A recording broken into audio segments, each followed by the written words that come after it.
Hey, so just for context, I grew up in a right-wing Christian fundamentalist cult with a father who believed that he was a prophet sent by God to stop the enrollment process of the mark of the beast.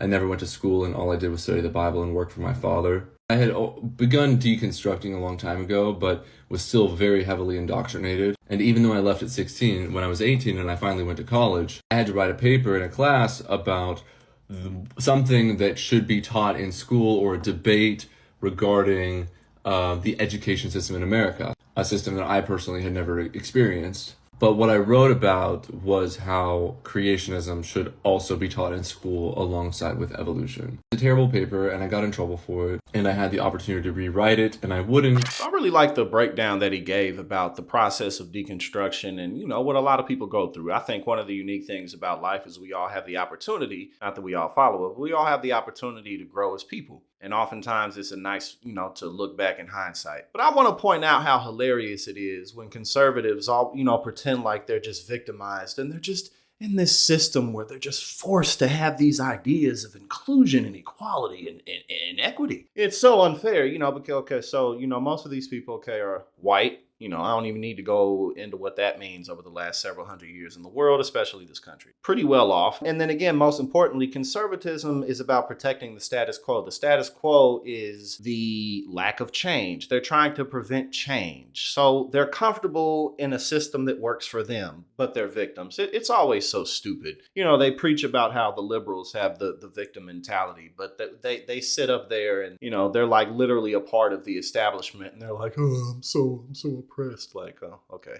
Inclusion is oppression. I'm 29 and you can see all my content. I am fully deconstructed. The problem is not that educational institutes are trying to trick you into liberalism. The educational problem is that most conservative ideas do not align with critical thinking or fact-based reality. Outside of the parties, when it even just comes to the bases in the country, people who are political, conservatives seem not to realize that the unpopular policies that they continuously push forth, not only do they not work, but they hurt people and they destroy people's lives. For instance, back to back to back, the reversal of Roe v. Wade. We've seen what that's done to very poor people, 11, 10, 12, 13-year-old girls who live in situations. Just because the headlines aren't ripping with those stories anymore doesn't mean that isn't happening. I know women who have gotten pregnant in the last several months who live in a variety of red states where it's been illegal. Some of them have, the means to go to another state and get the procedure. A couple of them don't.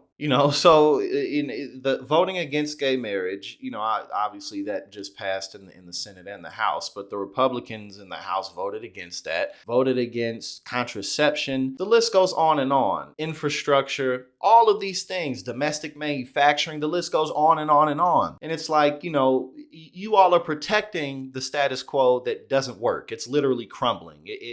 This country is literally rotting to the ground. And they're like, oh no, we can't have any change. Like, y'all losing anyway, so y'all can cry from the sidelines. And the sad thing is, reality shouldn't have a liberal bias. Like, it shouldn't. Reality should be nonpartisan, but unfortunately, conservatives nowadays just deny reality. They deny science, they deny history, they deny current events. Their heads are in the clouds and they make up their own reality, and I can't get behind that at all.